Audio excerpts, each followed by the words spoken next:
ঢাল তৈরি করে জজবানি একটা আওয়াজ দেন দেখি, নারায়ে তাকবীর, নারায়ে তাকবীর। সিলসিলায়ে ফুরফুরা শরীফ, সিলসিলায়ে ফুরফুরা শরীফ, মিসবাকে মুজাদ্দিদে জামা, মিসবাকে মুজাদ্দিদে জামা, হেজবুল্লাহ, হেজবুল্লাহ, ঈদে মিলাদুন নবী, ঈদে মিলাদুন নবী, নারায়ে তাকবীর। গতকালকে আসমানের দিকে কেউ তাকিয়েছেন? তাকিয়েছেন? কি হয়েছিল বলেন তো? চন্দ্রগ্রহণ। কথা ঠিক না? এটা আমরা মনে করি এমনি হয়ে গেল নাকি? আন্নাল কুওয়াতা লিল্লাহি জামিআ ওয়া হুয়া আলা কুল্লি শাইইন কাদির।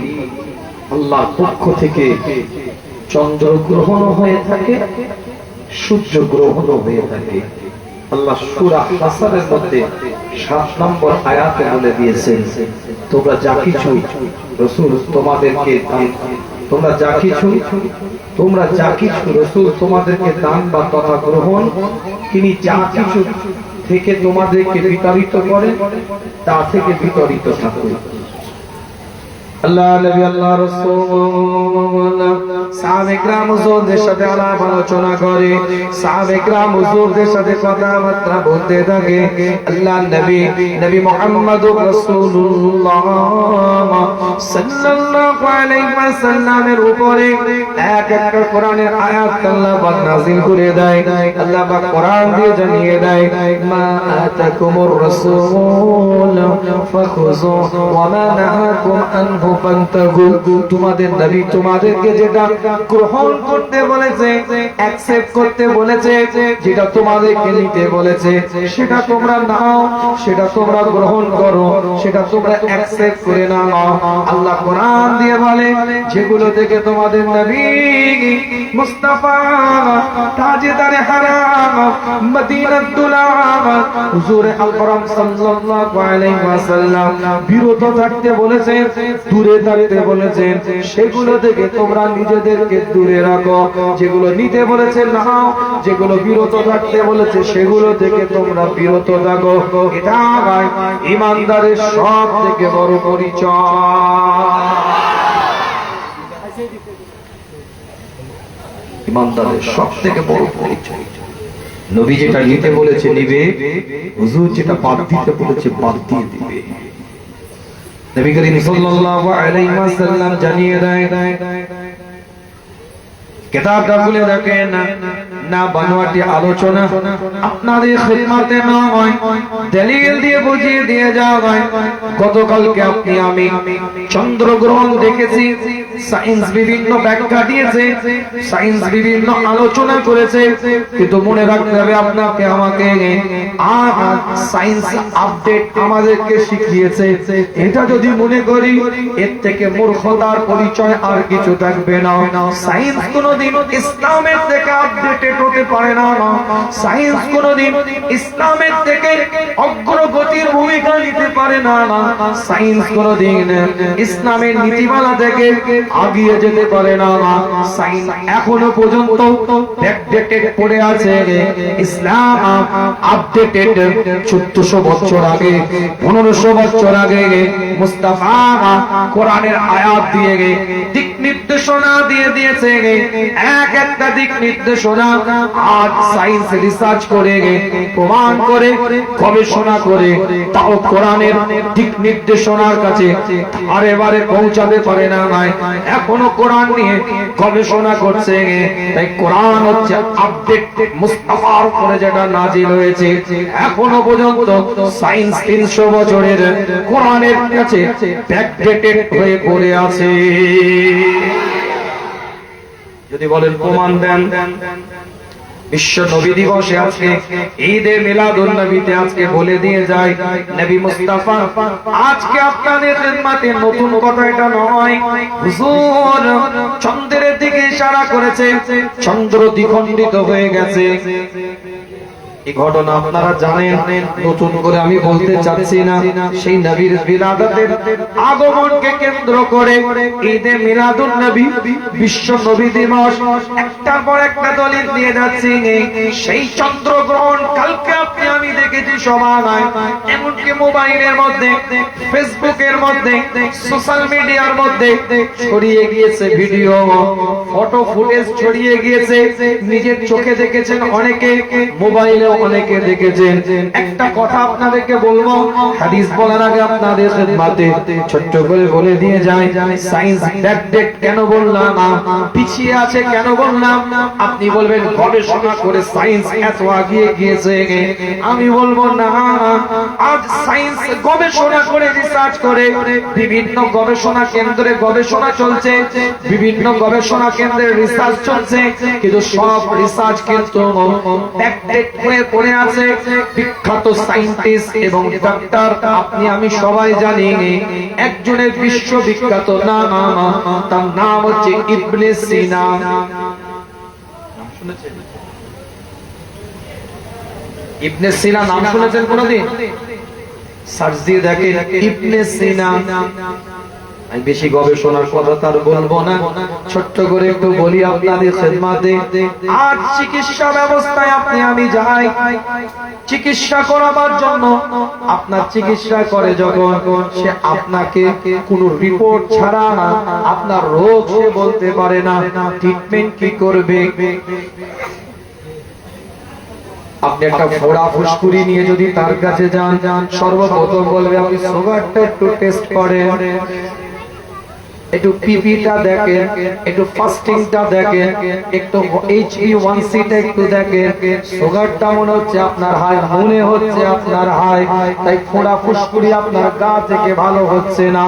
একটু যদি আপনার মাথাটা ঘুরে কাছে চিনচিন করে, সঙ্গে সঙ্গে ব্লাড প্রেশারটা দেখে, রিসার্চ করে প্রমাণ করে, আর এলএফটি দেয়।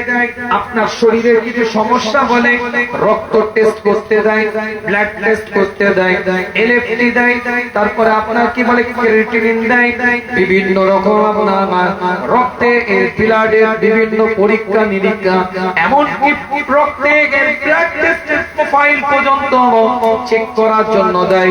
শুধু তাই না, ছোট্ট করে বলে যাচ্ছি আপনাদের খিদমতে, আপনাদের পীরের আওলাদ একটার পর একটা দলিল দিয়ে যায় আপনাদের খিদমতে, পরিষ্কার একটু বুঝিয়ে দিয়ে আপনাদেরকে।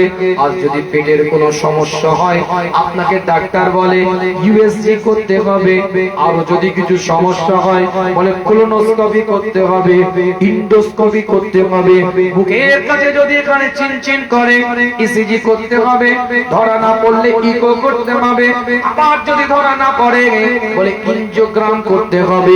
আপনি রেডি থাকবেন, যদি এনজিওগ্রাম করতে করতে কোনো সমস্যা আমরা দেখি, স্টেন্ট আমরা পরিয়ে দেব। এইভাবে ডাক্তার বলতে থাকে, কিছু রকম কোন রকম অভিজ্ঞতা দিয়ে কথা বলতে পারে না। ইবনে সিনা এত বড় বিশেষজ্ঞ ছিলেন, ইবনে সিনা এত বড় গবেষক ছিলেন, এত বড় রিসার্চকারী সায়েন্টিস্ট ছিলেন।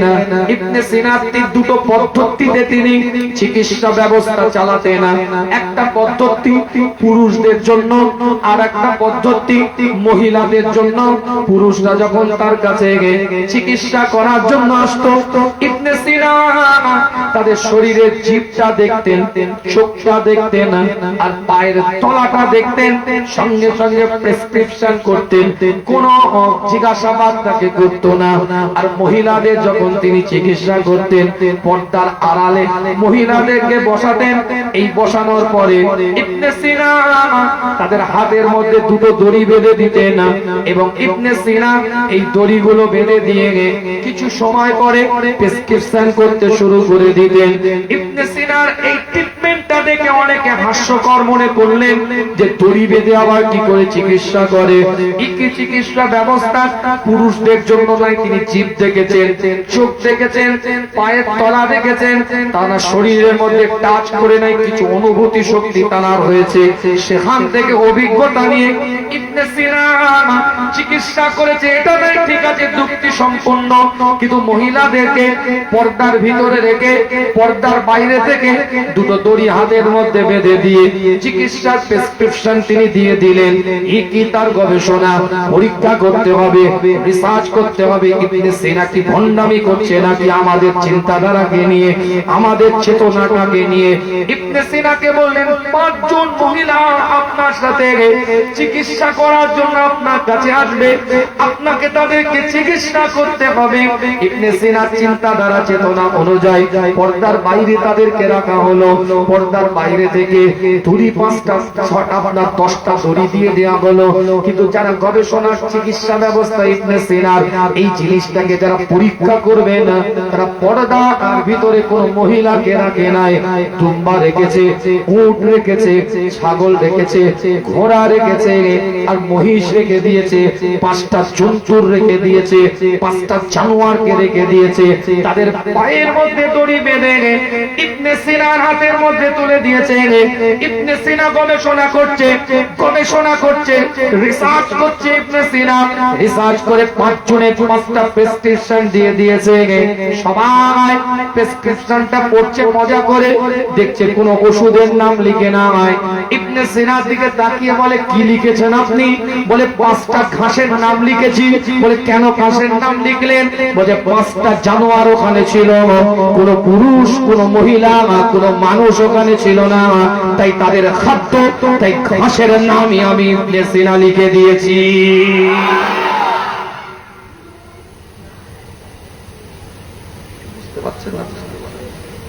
आज अल्ट्रासाउंड रिपोर्ट, आज एक्सरे रिपोर्ट, आज यूएसजी रिपोर्ट, आज क्रिएटिनिन रिपोर्ट, आज ईसीजी, इको, एंजियोग्रामेर रिपोर्ट, आज ब्लड टेस्टेर रिपोर्ट करते करते फाइल एरকম মোটা হয়ে গেছে। জীবনে যা ব্লাড টেস্টের রিপোর্ট করেছে একদিনে সংসারে জ্বালিয়ে দিলে, পুড়িয়ে দিলে রান্না হয়ে যাবে। আমার কথাটা কিছু বুঝতে পারছেন? আনারই কথা বলাচ্ছে না, আমি নই। আমাকে ভালো করে দেখে নিয়েছেন আপনারা উল্টে পাল্টে। ইবনে সিনা সার্চ করেন গুগলে এখনই গিয়ে, হাতে তো মোবাইল আছে, ইউটিউব, ফেসবুক কিংবা গুগলে গিয়ে সার্চ করুন ইবনে সিনা, বিখ্যাত রিসার্চকারী গবেষক। পর্দার আড়ালে তাকে ধোঁকা দিয়ে 5টা পশু রেখে দিয়েছে, ইবনে সিনার হাতে দড়ি ধরিয়ে দিয়েছে। সবাই মনে করেছে মহিলা ভেবে প্রেসক্রিপশন লিখবে। ইবনে সিনা 5টা ঘাসের নাম লিখে দিয়েছে। প্রশ্ন করছে ঘাসের নাম লিখেছেন কেন? বলে ওখানে মানুষই ছিল না, পশু জানোয়ার ছিল, তাই তাদের খাদ্য আমি ইবনে সিনা লিখে দিয়েছি। ইবনে সিনা রিসার্চ গবেষণা কি শুধু কি মনে করছেন ওই পড়াশোনা করে নাকি? না না, কোরআন নিয়ে গবেষণা করছে। ওয়ানুনাজ্জিলু কোরআনা মা হুয়া শিফা।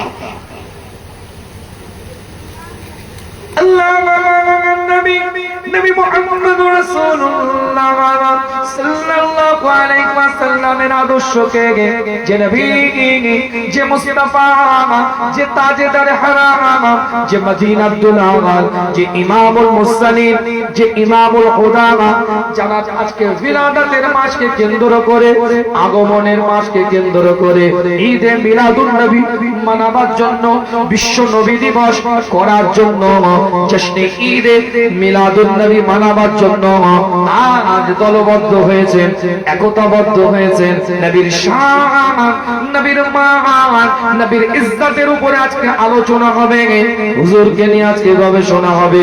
সেই নবীর আদর্শটাকে বুকের সাথে জড়িয়ে নিয়ে তিনি চিকিৎসা ব্যবস্থা শুরু করেছে। নবীর পক্ষ থেকে, আল্লাহর পক্ষ থেকে নিয়ামত বাতিত হতে আরম্ভ করে দিয়েছে। একটার পর একটা দলিল আপনাদের খেদমতে তাই ছোট্ট করে বলতে চেয়েছিলাম, ইসলাম হচ্ছে আপডেটেড, সায়েন্স হচ্ছে ব্যাকডেটেড। যত আধুনিক প্রযুক্তি আপনার হাতে থাকুক না কেন, যত অত্যাধুনিক সেন্সর সিস্টেম আপনার কাছে রিমোটে থাকুক না কেন, মনে রাখবেন ইসলাম আপডেটেড শিক্ষা দিয়েছে। আজ দেখেছি আপনি আমি চন্দ্রগ্রহণ কালকে রাত্রিরে চাঁদকে একটা গ্রাস করে ছায়ার মতন পড়ে যাচ্ছে। এই চন্দ্রগ্রহণটা গবেষণা করে সায়েন্স আজকে প্রমাণ করেন, মুস্তাফা জানিয়ে দিচ্ছে। বুখারী শরীফটা খুলে দেখেন, পরিষ্কার লেখা আছে 4818 নম্বর হাদিসের মধ্যে নবী মুহাম্মদুর রাসূলুল্লাহ সাল্লাল্লাহু আলাইহি ওয়াসাল্লাম জানিয়ে দেয় সূর্য ও চন্দ্র আল্লাহর নির্দেশনার অন্তর্ভুক্ত। কারো জন্ম বা কারো মৃত্যুর কারণে তাদের গ্রহণ হয় না, কারো জন্ম বা কারো মৃত্যুর কারণে এদের গ্রহণ হয় না, তাই এদের তোমাদের গ্রহণ দেখতে পাও, তাই এতে তোমরা গ্রহণ দেখতে পাও, তখন আল্লাহকে স্মরণ করো। কারো জন্ম কারো মৃত্যুর কারণে এই যে সূর্য গ্রহণ চন্দ্র গ্রহণ, আল্লাহ নবী আল্লাহ রাসূল বলছেন, বুখারীর রিওয়ায়াত বলছি, কোন ছোটি কিতাবের গল্প নয়, পরিষ্কার লেখা আছে 4818 নম্বর হাদিসের মধ্যে যে এই যে চন্দ্র গ্রহণ আর সূর্য গ্রহণ এটা আল্লাহর নির্দেশে হয়ে থাকে।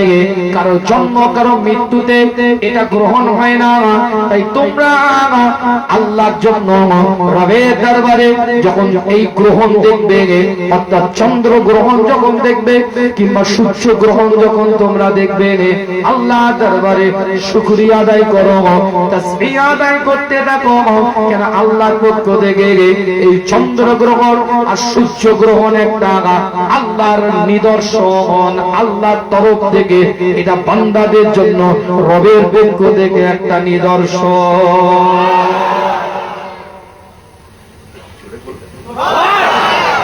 আরো জোরে বলা যাবে না? কিতাবটা খুলে দেখেন, অন্য বর্ণনা এসেছে মুসলিম শরীফ বলছি 1972 নম্বর হাদিস।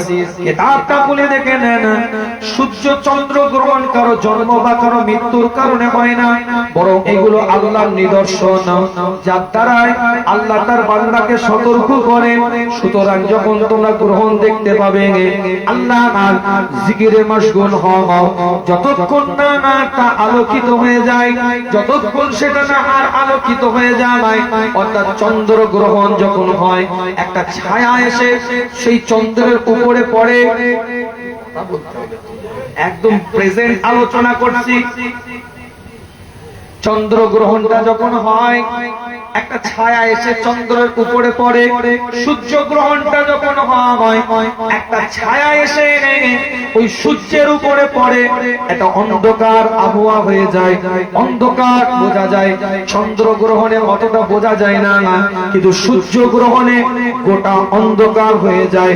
মুসলিম শরীফের হাদিস বলছি 1972 নম্বর কিতাবটা খুলে দেখেন, পরিষ্কার মুস্তাফা জানিয়ে দেয় চামড়াতের মাহফিলে বসেছেন, যে মুস্তাফার ঈদে মিলাদুন নবীর মাহফিলে আপনি বসেছেন, সেই নবী সেই রাসূল জানিয়ে দিচ্ছেন এটা রবের পক্ষ থেকে একটা নিদর্শন, আল্লাহর পক্ষ থেকে একটা নিদর্শন। এই নিদর্শনটা যখন তোমরা দেখবে, এই নিদর্শনটা যখন তোমাদের কাছে আসবে, তোমরা আল্লাহ জিকির করো, আল্লাহকে স্মরণ করো, আল্লাহকে ডাকতে থাকো, যতক্ষণ পর্যন্ত তোমাদের কাছে ওই ছায়াটা সরে না যায়, অর্থাৎ পুনরায় চন্দ্রটা আলোকিত না হয়, পুনরায় সূর্যটা আলোকিত না হয়, ততক্ষণ পর্যন্ত তোমরা আল্লাহ জিকিরের মধ্যে নিজেদেরকে শামিল করে না।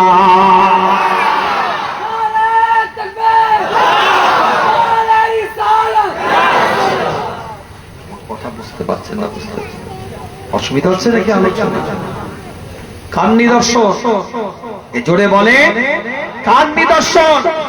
আর সায়েন্স গবেষণা করে করে প্রমাণ করতে চাইছে কি হয়েছে দেখি, চন্দ্র গ্রহণটা আবার কি হয়েছে দেখি, সূর্য গ্রহণটা আবার কি, গবেষণা করছে, রিসার্চ করছে। 200 বছরের 250 বছরের সায়েন্স আজও গবেষণা করছে, আজও রিসার্চ করছে। এক এক সময় এক এক চিন্তার কথা এক এক সায়েন্টিস্ট বলছে, এক এক সময় এক এক চেতনার কথা এক এক সায়েন্টিস্ট বলছে। আর আমার মুস্তাফা বলছে এটা রবের নিদর্শন, আল্লাহ জিকির করো, যতক্ষণ তোমাদের কাছ থেকে ছায়াটা না সরে যায়। আর সেই সময় দেখছি কিছু যুবক ছেলে, আর বলবো না ছেড়ে দিয়ে, চন্দ্র গ্রহণ হচ্ছে, সূর্য গ্রহণ হচ্ছে, তখনও নোংরামো কাটেনি, তখনও নোংরামি এদের কাটেনি। ভিডিও কল করে প্রেমিকাকে দেখাচ্ছে, দেখে তুমি দেখেছে ছাদে উঠেছ,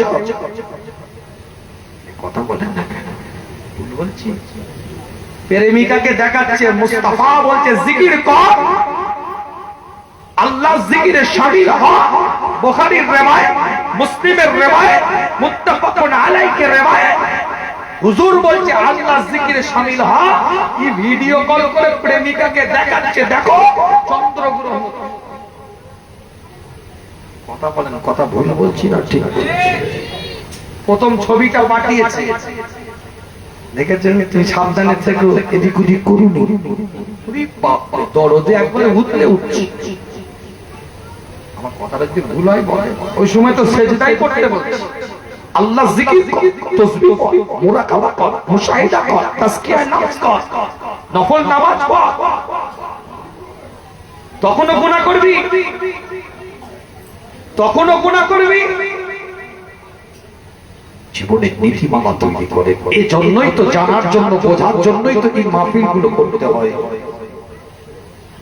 জানার জন্য, বোঝার জন্য এই মাহফিলগুলো করতে হয়। অনেক সময় অনেকে এই চন্দ্রগ্রহণ, সূর্য গ্রহণকে নিয়ে অনেক কুসংস্কার লাগায়। কুসংস্কার, চন্দ্রগ্রহণ, সূর্য গ্রহণের কারণে অনেক গর্ভবতী মহিলার গর্ভের ক্ষতি হতে পারে, সন্তানের ক্ষতি হতে পারে।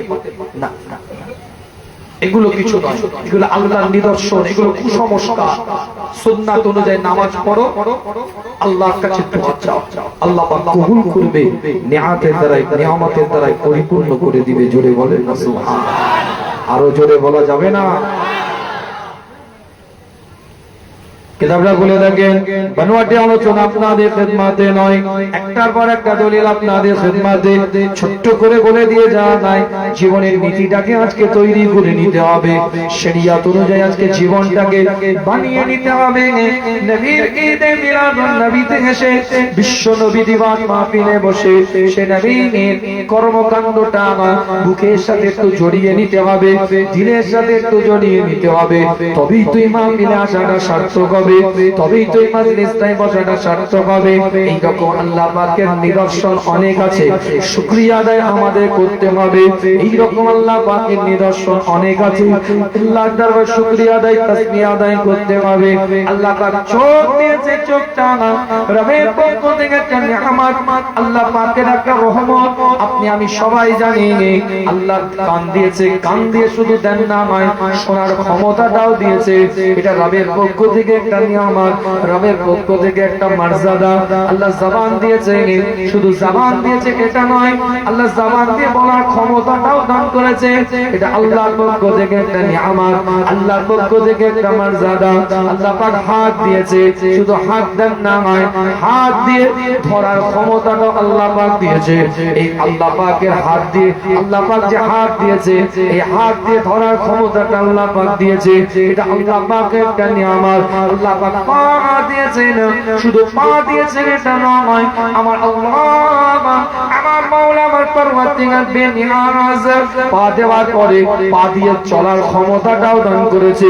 এটা আল্লাহ পাকের একটা নিয়ামত। ছোট্ট করে বলি আপনাদের খিদমতে, আল্লাহ পাক আপনার আমার শরীরটার মধ্যে যে শিরাগুলো দিয়েছে, যে উপশিরাগুলোকে দিয়েছে, যে মহাশিরাগুলোকে আল্লাহ দিয়েছেন, এই শিরাগুলো আপনার আমার শরীরের মধ্যে জড়িয়ে আছে, লেপ্টিয়ে আছে, জড়িয়ে আছে একে অপরের সাথে, সুন্দরভাবে শরীরের মধ্যে লাগানো আছে।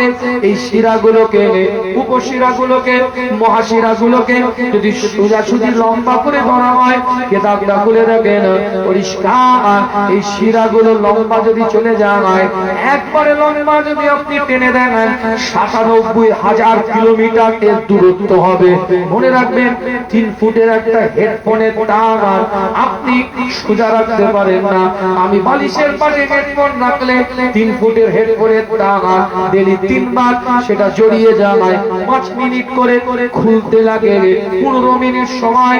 তাই আজকে আপনি আমি ব্লুটুথ হেডফোন ব্যবহার করছি, ৩ ফুটের একটা হেডফোনের তার সোজা রাখতে পারি না, কিন্তু আমার আল্লাহ, আমার মাওলা, আমার পরওয়ারদিগার বেনিয়াজ শরীরের মধ্যে ৯৭,০০০ কিলোমিটার দূরত্ব শিরা, উপশিরা, মহাশিরা গুলোকে যথাযথ স্থানে, যথাযথ ভাবে আমার আল্লাহর হুকুমে পরিচালিত হচ্ছে। ঠিক বললাম না? তারালা হেডফোন ছিল না অনেক আগে, এখন তো শুধু ওই আপনার পার্টস হয়ে গেছে, অর্থাৎ খালি কানে লাগানো, কোথা দিয়ে কি বাজছে কেউ জানতে পারবে না। সে তারালা হেডফোন গুলো বালিশের মাথার কাছে রাখতে সকালে উঠে দেখবেন জড়িয়ে গেছে, খালি টানছে।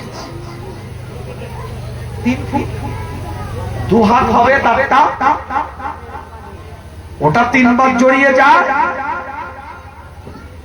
৯৭,০০০ কিলোমিটার শরীরের মধ্যে যে শিরা, উপশিরা, মহাশিরা, এটা লম্বা করলে হবে।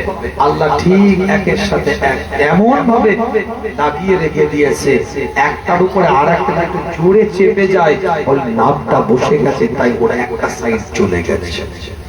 বলে না ডাক্তার দেখেন ডান দিকের একটা নার্ভ এমআরআই হয়েছে, একটু বসা বসা লাগছে, একটু বসে গেছে, ছিঁড়ে নে ভাই। আরে ছিঁড়লে তো মিনহা খালাকনাকুম হয়ে যেত। কথা কিছু বুঝতে পারে, ডাক্তার বলছে তো বসে গেছে, এই বসে যাওয়ার কারণে একটা সাইড চলে গেছে। কথা আলোচনা অসুবিধা হচ্ছে নাকি আপনাদের? ছোট্ট করে বলি, আলোচনা আপনাদের খেদমতে। সবাই বলবো আল্লাহ পাকের রহমত এগুলো চোখ দিয়ে দেখতে পাচ্ছেন, আল্লাহ কি রহমত নয়? বলেন যে কান দিয়ে শুনতে পাচ্ছেন, আল্লাহ পাকের কি রহমত নয়? মুখ দিয়ে বলতে পারছেন, এটা কি আল্লাহ পাকের রহমত নয়? এই জীবের মধ্যে আল্লাহ এতগুলো স্বাদ দিয়েছে, ত্বক লাগাচ্ছেন, ত্বকই লাগছে, মিষ্টি লাগাচ্ছেন, মিষ্টি আপনার জীব আপনাকে বলছে, তেতো দিচ্ছেন, জীব আপনাকে বলছে মুখের আপনার কাটিং বলে দিচ্ছে জিভে কি লাগিয়েছে। এতগুলো স্বাদ আপনাকে জীব দিচ্ছে, জীব আপনাকে দেয় নেই। জীবের সাথে নার্ভের ব্রেনের সম্পর্ক আছে,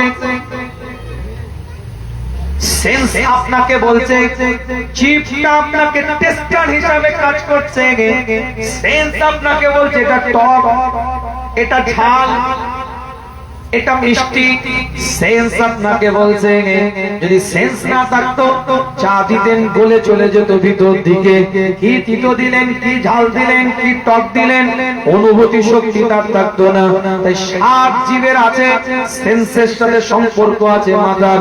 এই সেন্স থাকার কারণে স্বাদ আপনাকে আল্লাহ পাক জীবের লাগাচ্ছে।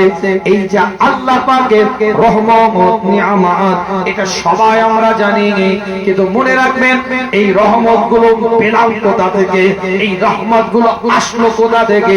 এই রহমত যে বান্দাকে আল্লাহ দিল, লাকাদ খলাকনাল ইনসানা ফি আহসানি তাকওয়িম, উত্তম পরিকাঠামো দ্বারা আল্লাহ পাক বান্দাকে সৃষ্টি করে। ইন্নী জাইলুন ফিল আরদি খলিফা, পৃথিবীর মধ্যে প্রতিনিধিত্ব করার জন্য দুনিয়াতে পাঠিয়ে দিয়ে এত রহমত কেন দিল, এত নিয়ামত কেন দিল, এত মর্যাদা কেন দিল? কোথা থেকে আপনি চোখ দিয়ে দেখার ক্ষমতাটা পেলেন? আল্লাহর রহমত। কোথা দিয়ে আপনি কান দিয়ে শোনার ক্ষমতাটা আপনি পেলেন? আল্লাহর রহমত। কোথা থেকে আপনি মুখ দিয়ে বলার ক্ষমতাটা আপনি পেলেন? আল্লাহর রহমত। কোথা থেকে আপনি হাত দিয়ে ধরার ক্ষমতাটা পেলেন? আল্লাহর রহমত। কোথা থেকে আপনি পা দিয়ে চলার ক্ষমতাটা পেলেন?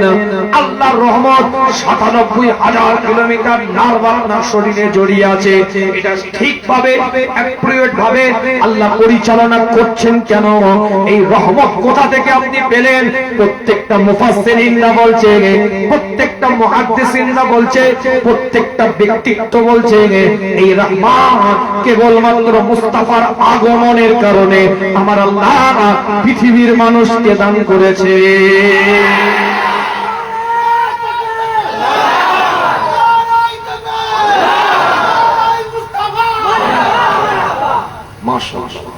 নারায়ে মুস্তাফা, নারায়ে মুস্তাফা, নারায়ে মুস্তাফা, নারায়ে দেখবে হুজুর দলিল দেন। দলিল ছাড়া কথা বলার ছেলে আমি না। বলে তো দিলেন আপনি দলিল দেন, আমার কথা কিছু বুঝতে পারছেন? কিতাবটা খুলে দেখেন, সূরার নাম সূরাতুল ইউনূস। কোরআন জানিয়ে দেয় 58 নম্বর আয়াতটা খুলেন, নোট করেন। কোন আলেমের মাজার নাই, ওপেন চ্যালেঞ্জ করছি আপনাদেরকে, কোন আলেমের মাজার নাই, কথাটাকে কেটে দিবে। কোরআন তার ভাষার মধ্যে দিয়ে জানিয়ে দেয়, কুল বিফাদলিল্লাহ ওয়া বিরহমাতিহি ফাবিযালিকা ফালইফরাহু হুয়া খায়রুম মিম্মা ইয়াজমাউন। আল্লাহ পাক কোরআন দিয়ে জানিয়ে দেয়, পরিষ্কার কোরআন তার ভাষার মধ্যে দিয়ে এলান করে দেয়, আমার আল্লাহ, আমার মাওলা, আমার পরওয়ারদিগার জানিয়ে দেয়, আল্লাহর পক্ষ থেকে নিয়ামত, আল্লাহর পক্ষ থেকে মর্যাদা তোমরা যখন পাবে, রবের পক্ষ থেকে তোমাদের কাছে যখন ফাজলটা আসবে, রবের পক্ষ থেকে, আল্লাহর পক্ষ থেকে তোমাদের কাছে যখন ফাজলটা আসবে, কুল বিফাদলিল্লাহি ওয়া বিরহমাতিহি ফাবিযালিকা ফালইফরাহু হুয়া খায়রুম মিম্মা ইয়াজমাউন। রবের পক্ষ থেকে তোমাদের কাছে যখন আল্লাহর পক্ষ থেকে কোন নিয়ামত আসবে, কোন রহমত আসবে, এই রহমতটা পাওয়ার পরে তোমরা আনন্দ করো, তোমরা খুশি মানাও। এই আয়াতের ব্যাখ্যা করতে গিয়ে প্রত্যেকটা মুফাসসিরিনরা বলে, তাফসীরে জালালাইনটা খুলেন, তাফসীরে মারিফুল কোরআনটা খুলেন, তাফসীরে কুরতুবীটা খুলেন, তাফসীরে বাইজাভিটা খুলেন, তাফসীরে রুহুল বায়ানটা খুলেন, তাফসীরে কবিরটা খুলেন, তাফসীরে কাসীরটা খুলেন, তাফসীরে তাবারিটা খুলে দেখেন, সব থেকে কাদিমতম তাফসীরে কিতাব আল্লাহর রহমতটা কি, আল্লাহর নিয়ামতটা কি, আল্লাহর ফজলটা কি। আপনি যদি জিজ্ঞাসা করেন কোরআনের এই আয়াতটাকে, কোরআনের আয়াতকে কোরআনের আয়াতই তাফসীর করছে, ওয়া মা আরসালনাকা ইল্লা রাহমাতাল লিল আলামিন। আমি আল্লাহ, আমি মাওলা, আমি পরওয়ারদিগার বেনিয়াজ আমার নবীকে আলামিনের জন্য, দুনিয়ার জন্য নয়, শুধু আলামিনের জন্য আমার রাসূলকে আমি রহমত করে দুনিয়াতে পাঠিয়েছি।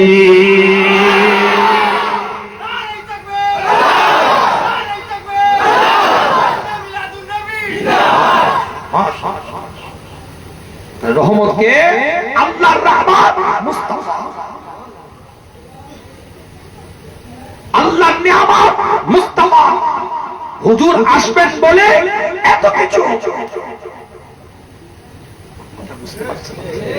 রাসূল সরকারে কায়নাত, মদিনাত দুলাল, ইমামুল মুরসালিন, ইমামুল হুদা, ইমামুল কিবলাতাইন, হাবিব লবিব তাবিব সাহেবুল জুদ ওয়াল কারাম, সরকারে দো আলম আসবে, তাই এত রহমত আল্লাহ দিয়েছে।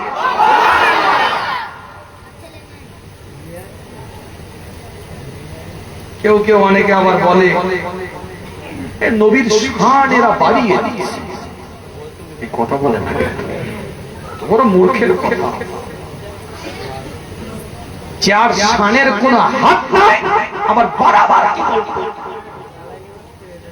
আল্লাহর পরে মুস্তাফার স্থান, নবী খোদা নয়, রাসূল আল্লাহ নয়, নবী প্রভু নয়, খালেক নয়, মুস্তাফা রব নয়, সরকারে কায়নাত আল্লাহ নয়, নবী রিসালাত প্রাপ্ত রাসূল, আল্লাহ দূত, আল্লাহর পরে নবী, এই আকীদা রেখে যা কিছু বলার মুস্তাফার সাথে আলোচনা করতে হবে।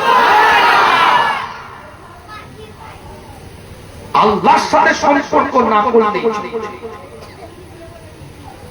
আল্লাহ রুবুবিয়তের সাথে যেন কোনো সম্পর্ক না হয়, খালেকের মাখলুকের পরিচয় দিয়ে খালেকের সাথে সম্পর্ক না করে যে কোনো শান মুস্তাফার শানের ক্ষেত্রে ব্যবহার করা,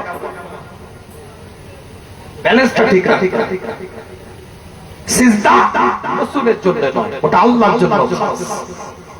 ইবাদত রাসূলের জন্য নয়, ওটা আল্লাহর জন্য খাস। আমার কথা কিছু বুঝতে পারছেন না? ওটা খালেকের জন্য, ওটা মালিকের জন্য, ওটা পরওয়ারদিগারের জন্য, ওটা রবের রুবুবিয়তের জন্য। আমার রাসূল মাখলুক, সৃষ্টির সেরা মুস্তাফা, আল্লাহর পরে নবী, আর কোনো গল্প নেই তোমার, আর শানের কোনো হাত নাই। নবীকে নবী মনে করে স্পষ্ট কথা বলছি, একদম আমি দলিল দেবো, দলিল ছাড়া কথা বলি না। রাসূলকে রাসূল মনে করে, নবীকে পয়গম্বর মনে করে, আল্লাহর সৃষ্টি খালেক, তিনি তার সৃষ্টি খালেক, তিনি সৃষ্টি করেছেন, আল্লাহ খালেক, তিনি সৃষ্টি করেছেন মাখলুক মুস্তাফাকে। এই মুস্তাফাকে মাখলুক জেনে, নবী জেনে, আল্লাহর সৃষ্টি জেনে, মানুষ জেনে, মানুষ হুজুর আকরাম সাল্লাল্লাহু আলাইহি ওয়াসাল্লাম জেনে, রুবুবিয়াতের সাথে সম্পর্ক না রেখে আপনি যে কোনো শান ইজ্জত হুজুরকে নিয়ে আলোচনা করতে পারেন। শর্ত একটা, আল্লাহর সাথে যেন কোনো সম্পর্কিত না হয়, ওটা ঈমান। মৌলী সাহেব উঠে কে নবীর শানটা একটু বাড়িয়ে, কে বাড়িয়েছে? তোমার এলেম কি আছে? আরে আমার এলেম কি আছে? নবীর শান বাড়াবো। তোমার এলেম কি আছে? তুমি কি নবীর শান বাড়াবে? তোমার এলেমের পরিধিটা কতটা? আমার এলেমের পরিধিটা কতটা? কি জ্ঞান আমি রাখি? গোটা পৃথিবীর যত মুফতি, যত মুহাদ্দিস, যত মুফাসসির, যত ফাকিহ, যত আপনার হাদিস বিশারদ, তাফসীর বিশারদ, সব এক জায়গায় করে প্যাক করে যদি নবীর শান নিয়ে আলোচনা করে, নবীর শানের 3 পরিমাণ আলোচনা শেষ করতে পারবে। বাড়াবার কি আছে? আমার এলেম কি আছে যে বাড়াবো? আরে বাড়াই কি? যার এলেমের পরিধিটা, যার সম্পর্কে বলছে তার থেকেও বেশি, তখন তো বাড়াবার গল্প আসছে। আমার কি দাম আছে, কি এলেম আছে, কি যোগ্যতা আছে যে নবীর শান নিয়ে আলোচনা করতে করতে বাড়িয়ে ফেলবো? বুঝতে পারছেন না? বুঝতে পারছেন? আমার যোগ্যতাটা কি আছে? গোটা পৃথিবীর আলেমের যোগ্যতা কি আছে? গোটা পৃথিবীর মুফতি যোগ্যতা কি আছে যে বাড়াবে? যতই আলোচনা করুক, আল্লাহ যে শান দিয়েছে সেই শানের নিম্নেই তাদের আলোচনা থাকবে।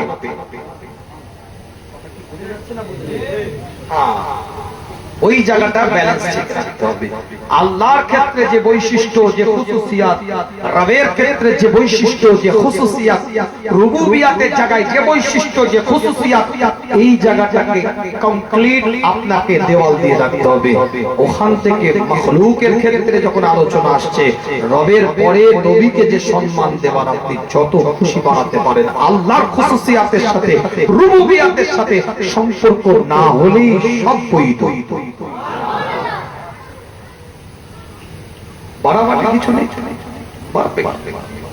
জাহেল মূর্খ কিছু মৌলী সাহেব আছে, জ্ঞান নেই তো, এদিক ওদিক থেকে মোটামুটি যতটা চলে, সিজদা দেওয়া যাবে না। সিজদা কেবল মাত্র খোদার জন্য। জোরে বলে, একটু জোরে বলা যাবে না, চিৎকার দিয়ে বলা যাবে না।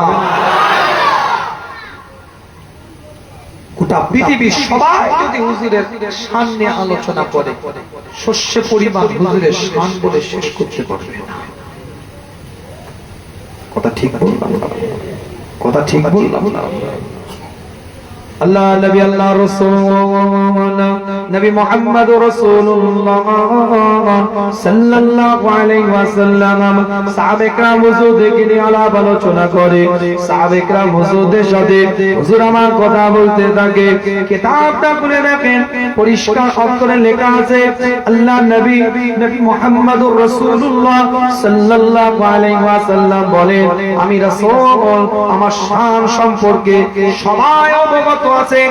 আমি বলছি না, মুস্তাফা নিজে এলান করছে, হাদিসের ভাষায় হুজুর জানিয়ে দিচ্ছে আমার শান সম্পর্কে সবাই জানে, সবাই অবগত আছে, সবাই ওয়াকিবহল।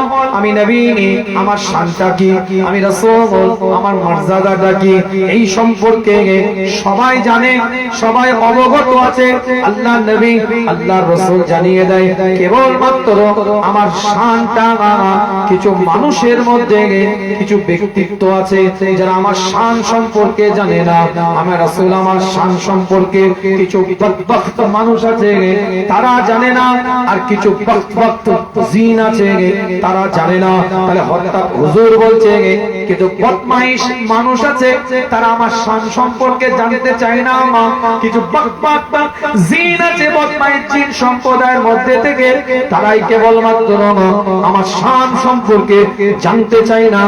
তাছাড়া গোটা পৃথিবীর শাজার বলেন, গাছ বলেন, পাথর বলেন, আসমান বলেন, জমিন বলেন, সিতারা বলেন, চাঁদ বলেন, সূরজ বলেন, সব আমার রাসূলের শান সম্পর্কে অবগত আছে।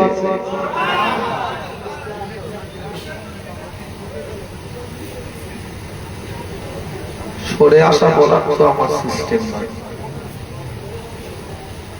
জায়গা করে লি কোন বাস স্ট্যান্ডে গিয়ে আমি সিট করে দিই না কারো, কোন অটো স্ট্যান্ডে গিয়ে রুমাল দিয়ে সিট ধরি না কারো, কোন লোকাল ট্রেনে কারো সিট করে দিই না। যে যার সিট কিন্তু দাদা একটু চেপে বসুন, আর একজন হবে। বাসে সিট করতে পারলে, ট্রেনে সিট করতে পারলে, অটোতে সিট করতে পারলে, আর জান্নাতের টুকরাতে সিট করতে পারলে না। ঠিক ভুল বলে ফেললাম। ওটা আমার ফর্মুলাই নেই। আগে আসেন, চেপে বসেন, চেপে যাবে করে মাচায় বসে আড্ডা মারছিলে তখন তো কেউ সিট করে দেয় না। চাপ যাবে, জায়গা আছে। কথা ভুল বললাম না? গুটকা ভাগ করে যখন খেচ্ছিলিস কোথায় সানঘাটে বসে, তখন তো কেউ সিট করে দেয়। চেপে চেপে তো বসে গেছো ঠেলে ঠেলে ঠেলে।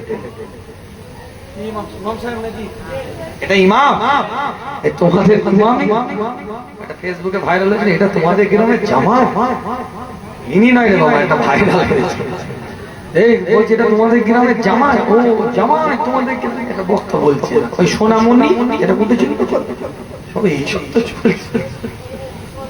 যাই হোক, আমার ইমাম সাহেব ভাই, আল্লাহ পাক কবুল করেন। সকলে বলেন আমিন। এটা জোরে বলা যাবে না আমি, চিৎকার দিয়ে বলা যাবে না আমি। আল্লাহ রাসূল বলছেন কিছু বদবখত জিন আর কিছু বদবখত মানুষ এরা আমার শান সম্পর্কে জানতে চায় না। পৃথিবীর সবাই আমার শান সম্পর্কে জেনে গেছে। আমি নবী নবুয়ত পাওয়ার আগে থেকে জানি। 80 সাল পর্যন্ত পাথরটা মক্কাতুল মুকাররমা হারামের মধ্যে ছিল। যে পাথরটা আমার রাসূলকে আসতে গেলে সালাম দিত, যেতে গেলে সালাম দিত। মক্কাতুল মুকাররমা হারামের মধ্যে মাহতাবে পাথরটা ছিল। সেই হাদিস বলছে, হাদিস কোন ছোট কিতাবের গল্প বলছে না। ইমাম তাবরানী riwayat করেছে, ইমাম হাইসামি riwayat করেছে। বড় বড় কিতাবের মধ্যে ইবনে কাসির লিখছে, একাধিক কিতাবের মধ্যে আল্লাহ নবী মুহাম্মদ রাসূলুল্লাহ সাল্লাল্লাহু আলাইহি ওয়াসাল্লাম তখন পর্যন্ত পরিচয় দেন নাই আমি নবী, আমি রাসূল, আমি পয়গম্বর। তখন পর্যন্ত এলান করেন নাই, তখন পর্যন্ত প্রকাশ করেন নাই জবান দিয়ে। আল্লাহ তো কোরআনের মধ্যে বললেন, সূরার নাম সূরাতুল আরাফটা খুলে দেখেন, 7 নম্বর সূরা 158 নম্বর আয়াতের মধ্যে আল্লাহ পাক এলান করে দিলেন, কুল ইয়া আইয়ুহান নাস ইন্নী রাসূলুল্লাহ ইলাইকুম জামিআ। আমি বলি না, কোরআন তার ভাষার মধ্যে দিয়ে জানিয়ে দেয়, নবী আপনি মানুষকে বলে দেন, ইন জেনারেল জানিয়ে দেন, সর্বজাতির মানুষকে এলান করে দেন, সর্বধর্মের মানুষকে শুনিয়ে দেন, ইন্নী রাসূলুল্লাহ, আপনি নবী, আপনি রাসূল, আপনি পয়গম্বর। আপনি সেলফ ইন্ট্রোডিউসটা করেন, আপনার নিজের পরিচয়টা আপনি নিজে দিন। ইলাইকুম জামিআ, আমি আল্লাহ আপনাকে সর্বজনীন করে সকলের জন্য নবী, রাসূল, পয়গম্বর করে আমি আল্লাহ আপনাকে দুনিয়াতে পাঠিয়ে দিলাম। কিতাবটা খুলে দেখেন, যে হাদিসের কথা আপনাদের খেদমতে বলছি, এই হাদিসটা তখনও পর্যন্ত হুজুরের নবুয়তের প্রকাশ পাই না নয়। হুজুর পরবর্তীতে বলছে আমি তখনও নবুয়ত প্রকাশ আমার পাই নাই।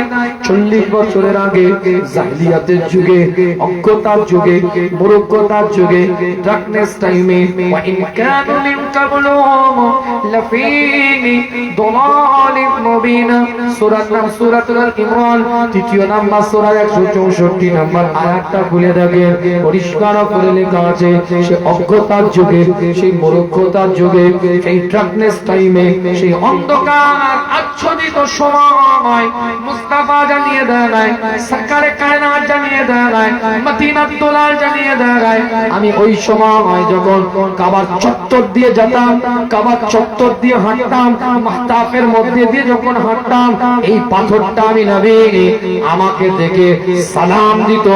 শুধু সালাম দিত না, আমি নবী আমাকে দেখে এই পাথরটা সিজদায় লুটিয়ে যেত।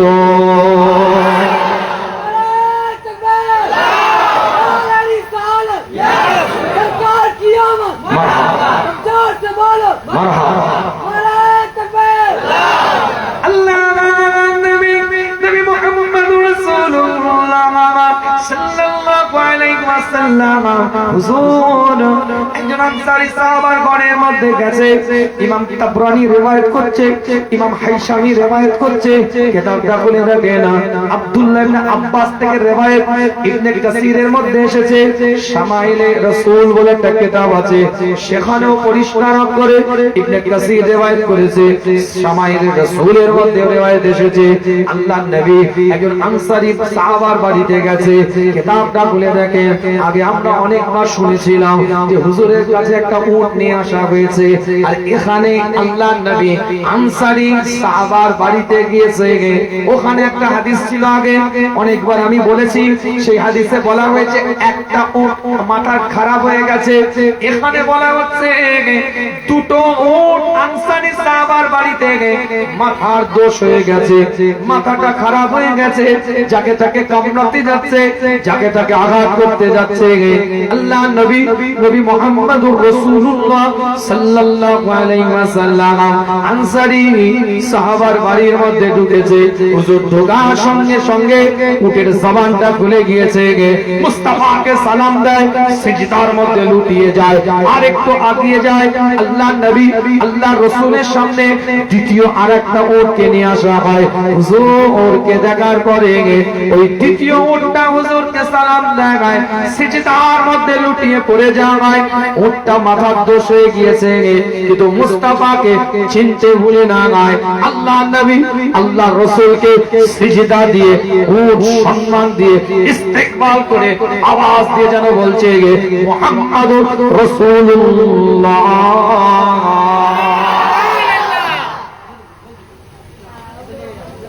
তো কতই জানা সাহাবে کرام বলেন ইয়া রাসূলুল্লাহ ইয়া হাবিবাল্লাহ, হুজুর আপনাকে উট থেকে সিজদা দিতে থাকে, হুজুর আপনাকে গাছগুলো দেখে সিজদা দিতে থাকে, সাজার আপনাকে দেখে সিজদা দেয়, উট আপনাকে দেখে সিজদা দেয়। আমাদের মনটা চায় একটু সিজদা দেব, আপনাকে একটু সিজদা দেব। আল্লাহ নবী নবী মুহাম্মদুর রাসূলুল্লাহ সাল্লাল্লাহু আলাইহি ওয়াসাল্লাম বলেন না না না, সিজদা কেবলমাত্র আল্লাহর হক, উম্মতে মুহাম্মাদী শরীয়তে আল্লাহ ছাড়া কাউকে সিজদা দেওয়া চলে না, হারাম হবে। কেবলমাত্র আল্লাহর জন্য নিজের মাথাটাকে নত করতে হবে।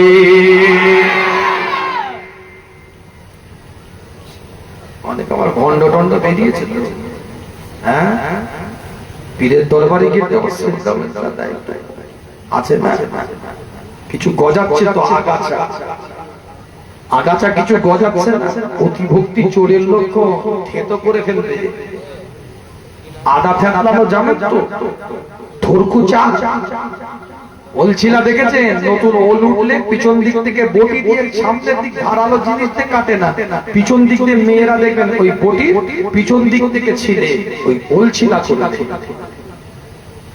থরকুচা করবে। থরকুচা দেখেছেন, আদা থাকতে দেখেছেন শিলে, এখন তো বিলিন্ডারের যুগ, মেশিনে ভোঁ করে একটা আওয়াজ হয়ে যাবে, ধুলো হয়ে যাবে ওইরকম। সেজদা কার জন্য হবে? আরো জোরে বলে কার জন্য হবে? বিস্তারিত আলোচনা করে কষ্ট দেব না আপনাদেরকে, চুপচুপ করে আলোচনাটাকে আগিয়ে নিয়ে যাচ্ছি, একটার পর একটা পয়েন্টের উপরে আলোচনা। আপনি লেটে আসলে আমার কিছু করার না নয়, আমি আমার টাইমের 8 ঘন্টা আগে এসেছি। আল্লাহ পাক কবুল করেছেন, যথাযথ সময় আল্লাহ পৌঁছে দিয়েছেন। এসে দেখি একজন তেলাওয়াত করলো খুব ভালো, মাশাআল্লাহ, আবার গজল গাইছেন। আমি চিন্তা করলাম বক্তা হয়তো নেই, তাই আস্তে আস্তে টুকটুক করে আগিয়ে এসে স্টেজের মধ্যে উঠে গেলাম। ইতিটা আলোচনা বিস্তারিত কথা বলে আপনাদেরকে কষ্ট দিতে চাই না, দলিল দিয়ে দুটো কথা বলে যাই, একটু ছোট্ট করে বুঝে নেন। রাসূলের শান, মান, ইজ্জত আর তাজিমের উপরে আলোচনা করছিলাম। নিদর্শন নিয়ে কথা বলতে গিয়ে হুজুরের আগমনের উপরে কি জন্যই কথা বললাম, কেন আল্লাহর রহমত মানে রাসূল দুনিয়াতে এসেছে, এটাই আল্লাহ পাকের সবথেকে বড় রহমত। এই রহমতের আশা নাই, সবকিছু আল্লাহ পাক নিয়ামত হিসাবে উম্মতে মুহাম্মাদী সহ পৃথিবীর মানুষকে আল্লাহ পাক দান করেছে। এটা আলোচনা আপনাদের খিদমতে কিতাবটা করে রাখেন, পরিষ্কার করে লেখা আছে আল্লাহ নবী নবী মুহাম্মদ রাসূলুল্লাহ সাল্লাল্লাহু আলাইহি ওয়াসাল্লাম হুজুর আমার মসজিদে নববীর মধ্যে কাতারে কাতারে সাহাবারা বসে রবের পক্ষ থেকে আওয়াজ এসে যায়, হে রাসূল আকরাম সাল্লাল্লাহু আলাইহি ওয়াসাল্লাম, আমি আল্লাহ, আমি মাওলা, আমি পরওয়ারদিগার বেনিয়াজ আপনার উম্মত উম্মতিদের মধ্যে অর্ধেক উম্মত উম্মতিদেরকে ইজা জুলজিলাতিল আরদু জিলজালাহা, যেদিন तमाम বিশ্বটা তামাম হয়ে যাবে, হুররিকাল লিকিয়ামিন সাহাতি, যেদিন কিয়ামতটা সংঘটিত হবে, ওয়া আখরাজাতিল আরদু আসফালাহা, এই জমিনটাকে আল্লাহ বলবে, এই জমিন তুই বমি করে দে, এই জমিন তুই কাই করে দে, জমিন বমি করে দিবে, জমিন কাই করে দিবে, আমওয়াতিহা ওয়া কুনুজিহা, রাজসমূহ এবং খনিজ দ্রব্য সমূহ বার হয়ে আসবে। সেই কঠিন সময়, সেই কঠিন পরিস্থিতিতে तमाम বিশ্বটা যেদিন তামা হয়ে যাবে, तमाम বিশ্বটা যেদিন ধ্বংস হয়ে যাবে, মালিকি ইয়াউমিদ্দিন, আমি আল্লাহ সেদিন দায়িত্ব নেব, আমি আল্লাহ বিচারের জায়গায় থাকবো, আমি আল্লাহ সেদিন বিচার করব। নবী আপনি চিন্তিত হবেন না, এই রাসূল আপনি চিন্তা করবেন না, এই রহমতওয়ালা নবী আপনি চিন্তিত হবেন না, এই নিয়ামত প্রাপ্ত নবী আপনি চিন্তিত হবেন না। আমি আল্লাহ পাক জানিয়ে দিই, আমি রাসূল আপনার, আমি আল্লাহ, এই নবী, এই রাসূল আপনাকে জানিয়ে দিই, আপনার উম্মত উম্মতিদের মধ্যে অর্ধেক উম্মত উম্মতিকে আমি আল্লাহ ওই কিয়ামতের দিনে বিনা হিসাবে, ওই কিয়ামতের দিনে আমি আল্লাহ অর্ধেক উম্মত উম্মতিদেরকে জান্নাতি বিনা হিসাবে বানিয়ে দেব।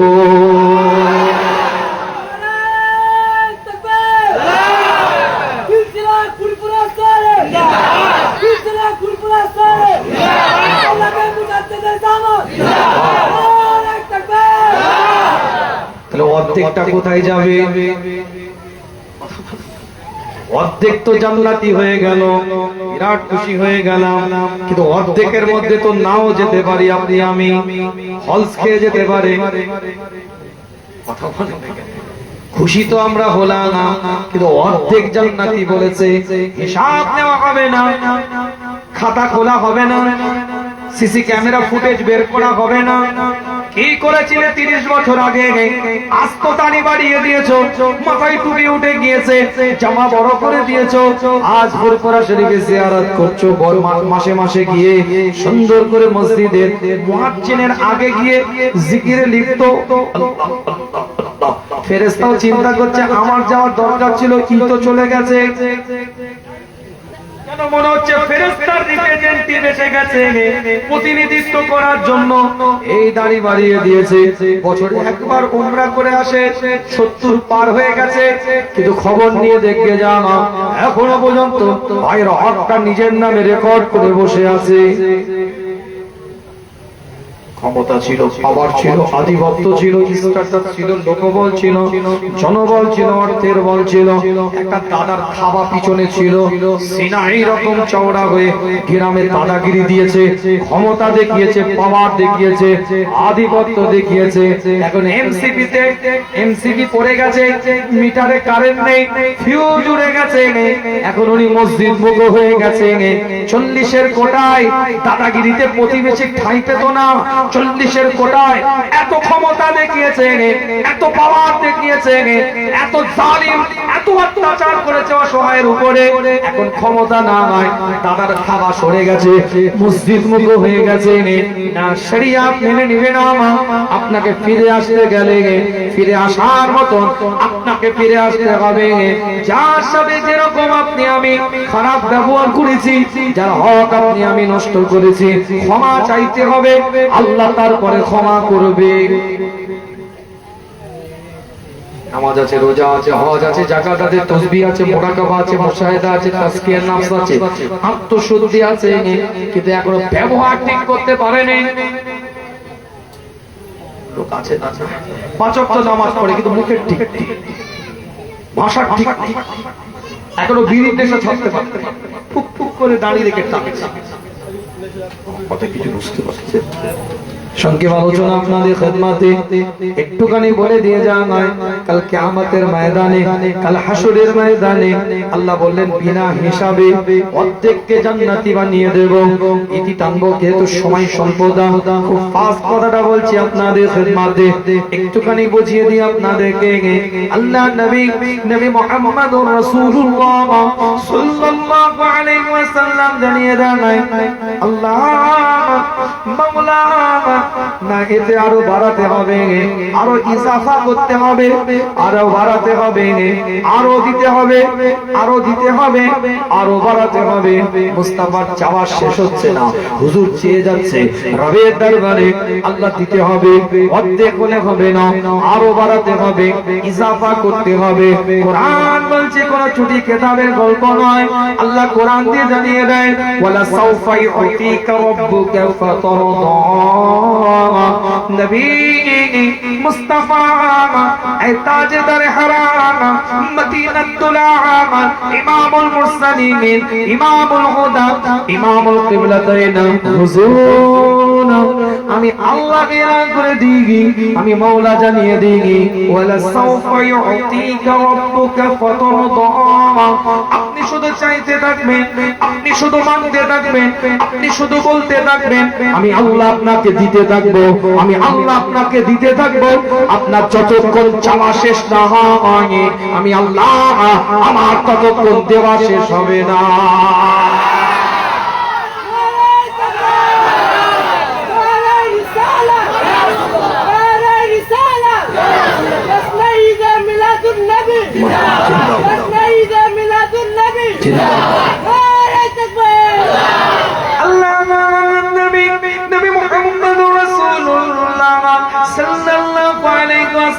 জানিয়ে দেয় আমি অতক্ষণ আল্লাহর কাছে চাইবো, কতক্ষণ আল্লাহকে বলবো, ততক্ষণ আল্লাহর দরবারে আমি সিজদার মধ্যে পড়ে থাকবো, যতক্ষণ পর্যন্ত আমার একটা উম্মতি জাহান্নামের মধ্যে থাকবে, ততক্ষণ আমি রবের দরবারে চাইতে থাকবো, সিজদার মধ্যে পড়ে থাকবো। আমি আল্লাহর নবী আল্লাহর কাছে ওই উম্মতিকে সঙ্গী করে জান্নাতি হয়ে যাব। তাকবীর তো দিলাম, ভালো লাগলো, সুন্নাতের উপরে আমল করতে হবে। তাকবীর তো দিলাম, ভালো লাগলো। আপনার রাসূল কি বললো? আমার উম্মত উম্মতি, আমার উম্মত উম্মতি। তাহলে উম্মতের পরিচয় দিতে হবে না, হবে না? চারিদিকে ন্যাড়া করে ঘুরছে, চুলটাকে জিরো মেশিন যে তুলে দিয়েছে, টুপি পরে আছে, যেন মনে হচ্ছে এক্ষুনি উমরা থেকে এসেছে। পুরো চারিদিকে ন্যাড়া, এইভাবে তুলছে, শুধু টুপিটা খুলে দিয়েছে, চুল এখানে সাজারুর মতন লাফাচ্ছে, 3 রকম কালার। বলে কি করেছিস? বলে এটা হাইলাইট। সেও বলছে আমি রাসূলের উম্মত। এরকম বিশাল ঝান্ডা নিয়ে দেখছি এরকম দুলিয়ে দুলিয়ে বাইক দুলিয়ে দুলিয়ে যাচ্ছে, চুলটা দেখছি এরকম উড়ছে পিছনে। এই বছরে বলছে জুমার দিনে 12ই রবিউল আউয়াল ছিল, এটি টানছি ফার্স্ট আলোচনা করছি। হুজুর কি বললেন? আমার উম্মত উম্মতি, তাহলে উম্মত উম্মতির একটা পরিচয় আছে, একটা বৈশিষ্ট্য আছে, একটা খুসুসিয়াত আছে। এই রকম চুল দেখছি পিছনের দিকে, আর ঝান্ডাটা পিছনে একজন এইভাবে ধরে বসে আছে। ঝান্ডার মধ্যে আল্লাহ পাকের কাবার নকশাটা দেওয়া আছে, আমার রাসূলের রওদায়ে আতহারের নকশাটা লাগানো আছে। মুহাম্মাদুর রাসূলুল্লাহ সাল্লাল্লাহু আলাইহি ওয়াসাল্লাম এই শব্দটা লেখা আছে, ইয়া আল্লাহ ইয়া রাসূলুল্লাহ এই শব্দটা দেওয়া আছে।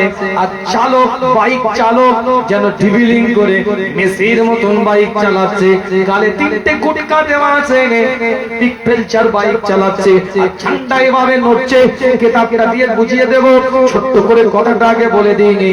ওই যে তোমার মুখের থুতুর একটা ছিটা মুস্তাফার রওদায়ে আতহারে গিয়ে যদি টাচ করে, মুস্তাফা রওদায়ে আতহারের নকশাটার মধ্যে গিয়ে যদি একটা লাগে, আল্লাহ পাকের কাবা এই নকশাটার মধ্যে গিয়ে যদি তোমার ওই কুটকার থুতুর পিকটা ছিটে গিয়ে লাগে, উম্মতের পরিচয় দেওয়া হলো না, ওটা মুস্তাফা রওদায়ে আতহারের সাথে বিয়াদবি করা হলো।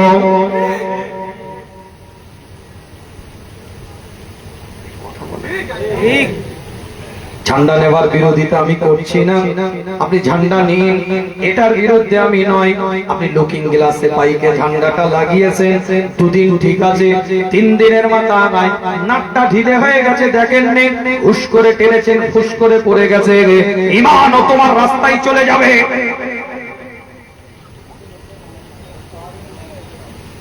আমি ঝান্ডা নেওয়ার বিরোধিতা করছি না, আপনি আদবের সাথে রওদায়ে আতহারের নকশাটা আপনি লাগান, আপনি আদবের সাথে। কেন ক্যালেন্ডারেও তো রওদায়ে আতহারের নকশা থাকে, আল্লাহ পাকের কাবা বাইতুল্লাহ নকশাটা থাকে, এটার বিরুদ্ধে আমি নয়। ইয়া রাসূলুল্লাহ ইয়া আল্লাহ, এই নকশা তো বাড়ির টাইলসেও লাগানো হয়, টাইলসের লেখা থাকে, এটার বিরুদ্ধে আমি নয়। আপনি ঝান্ডা লাগিয়েছেন বাড়ির ছাদে, মুস্তাফা পৃথিবীতে এসেছে, হুজুরের আগমনকে কেন্দ্র করে, ঈদে মিলাদুন নবীকে কেন্দ্র করে, বিশ্ব নবী দিবসকে কেন্দ্র করে, নবীকে সম্মান ইজ্জত তাজিমের বুলন্দাতে আপনি ঝান্ডাটা লাগিয়েছেন, লগা দিয়ে পাশে করে বাড়ির ছাদের মধ্যে এই ঝান্ডাটা আপনার হাওয়াতে উঠছে। 3 দিন পরে হোশ নেই, কলকাতা চলে গেছেন কাজে, হঠাৎ রাত 2:30টার সময় ঝড় হয়েছে, ঝান্ডা গিয়ে একটা নোংরা জায়গায় পড়েছে, শরিয়ত কোনদিন এটা মেনে নিবে না। ঝান্ডা আপনি লাগিয়েছেন, আদবের সাথে নির্দিষ্ট সময় খুলে দিন, চুমা দিয়ে আবার আলমারিতে রেখে দিন, নির্দিষ্ট দিনে আবার তুলুন। ঝান্ডা মুস্তাফার বিলাদাতের আনন্দের ঝান্ডা।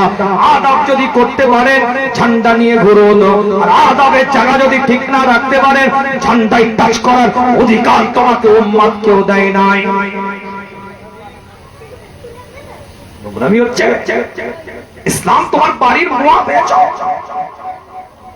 এই বাগনান রোডে গতকালকের কথা বলছি, ডিজে বাজিয়ে ড্যান্স করতে করতে খোদা কসম এই 24 দিন আগে এই ঠোঁটটা কাওয়াই লেগেছে, মিথ্যা বলাচ্ছে না আমি নয়।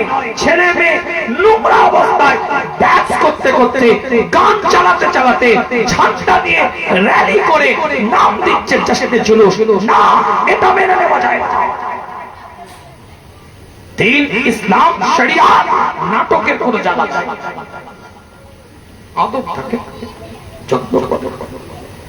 হুজুর মুস্তাফা এই ছেলে কেন হচ্ছে নাকি আসরের ওয়াক্ত, মাগরিবের ওয়াক্ত দরবারে আমি যখন যাচ্ছি জামাতের সাথে আসরের ওয়াক্তে নামাজ পড়তে, পায়ের উপরে পা দিয়ে ওই রাসূলের মহব্বত দেখানো কিছু লোক দরবারে কথা বলছে,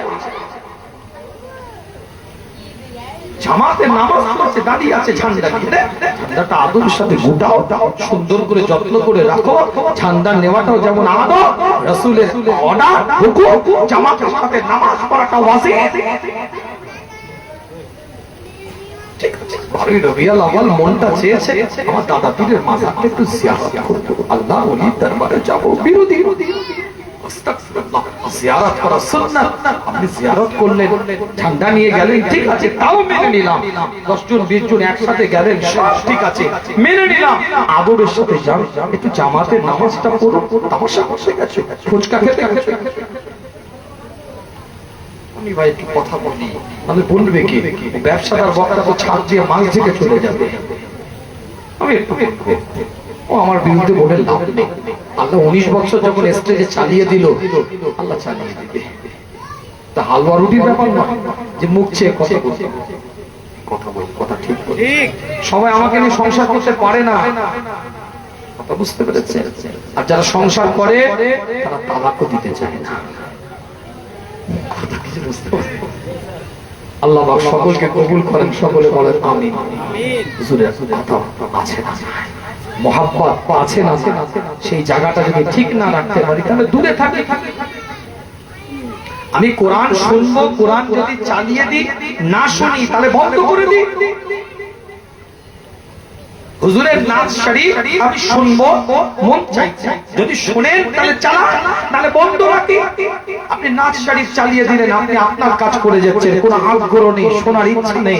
আপনি কোরআন চালিয়ে দিলেন ইউটিউবে, শুনলেন না, কোনো আগ্রহ নেই, তেলাওয়াত শোনার কোনো প্রচেষ্টা নেই, চলছে ওর মতন ওর গতিতে, কিন্তু শরিয়াত তো মেনে নেবে না, কবিরা গুনাহ হবে। তবে জায়গা ঠিক রাখে, ইবাদতের জায়গা ঠিক রাখে, এক একটা উলি তৈরি হয়ে যাবে। জোরে বললেন তো, জোরে বলা যাবে না, চিৎকার দিয়ে বলা যাবে না। আবার এরকমও আছে, সুন্দর করে গিয়ে সব কিছু করছে, জামাতের সাথে নামাজও পড়ছে, তাহাজ্জুদ গুজার, এমন আছে, কিন্তু সংখ্যায় কম, সংখ্যায় কম। এমন আমার সিলসিলার ভক্ত ভালোবাসার মানুষ আছে, সব করছে, জামাতের সাথে নামাজও করছে, তাহাজ্জুদও করছে, সংখ্যায় কম। এটাকে বাড়াতে হবে, কথা ঠিক না? আল্লাহ আমাদের সকলকে কবুলিয়াতের দরজা বান্দা হিসাবে কবুল করেন, সকলে বলেন আমিন। আলোচনা বাড়ি, আপনাদের কষ্ট দেব না। দোয়া সবরে সারি, একটা হাদিস বলবো, শুনবেন? এদের আগ্রহী কেন বলতে পারে? কে কে শুনবেন দেখে একটু হাত তুলে, টনটনে হাত, একদম এইভাবে স্ট্রেট হাত তুলো। নবীর মেহমান সাম্প্রদায়িক শক্তি কিন্তু আমাদের ঘাড়ে নিঃশ্বাস ফেলছে, এটা মনে রাখবেন। সম্প্রীতিকে নষ্ট করার জন্য সাম্প্রদায়িক শক্তি আমাদের ঘাড়ে নিঃশ্বাস ফেলছে। এই ভারতবর্ষের বুকে আমাদের বসবাস করছি আমরা, এই সাম্প্রদায়িক শক্তির বিরুদ্ধে আমাদের লড়াই হবে, কথা ঠিক না? কিছু অ্যাঙ্কার, কিছু টিভি চ্যানেলের সাংবাদিকতার জগতে এসে সাম্প্রদায়িক কথাবার্তা বলে, হেট ল্যাঙ্গুয়েজ ব্যবহার করে সমাজের মধ্যে বিশৃঙ্খলা করে সম্প্রীতি নষ্ট করার প্রচেষ্টা চালিয়ে যাচ্ছে। এরা গদি মিডিয়া, এরা পাঁচাটা দালাল সাম্প্রদায়িক শক্তির। এদের থেকে আমাদের দূরে থাকতে হবে। মুহাম্মদুর রাসূলুল্লাহ সাল্লাল্লাহু আলাইহি ওয়াসাল্লামের আদর্শকে বুকে নিয়ে সুন্নাত মোতাবেক আমাদের এগিয়ে যেতে হবে। একটা তাকবীরের ধ্বনি দেন, নারায়ে তাকবীর, আরো জোরে নারায়ে তাকবীর,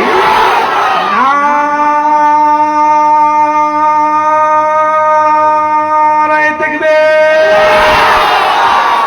বিশ্ব নবী দিবস, ঈদে মিলাদুন নবী, জশ্নে ঈদে মিলাদুন নবী, নারায়ে তাকবীর, নারায়ে তাকবীর, নারায়ে তাকবীর। আল্লাহ নবী, আল্লাহ রাসূল, নবী মুহাম্মদুর রাসূলুল্লাহ সাল্লাল্লাহু আলাইহি ওয়াসাল্লাম হুজুর আমার দুনিয়া থেকে বিদায় নিয়েছেন, আল্লাহর ডাকে সাড়া দিয়ে দিয়েছেন।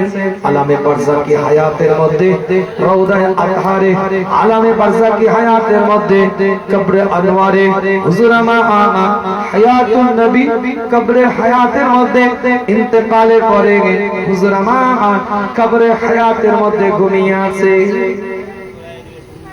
আল্লাহ নবী আল্লাহ রাসূলের বারগায়, হুজুরের রওজায়ে আতহারে, হুজুরের রওজা মুবারকে, হুজুরের কবরে আনওয়ারের মধ্যে হযরত আলী রাদিয়াল্লাহু তাআলা আনহু অঝোরে বসে বসে রোনাজারি করে।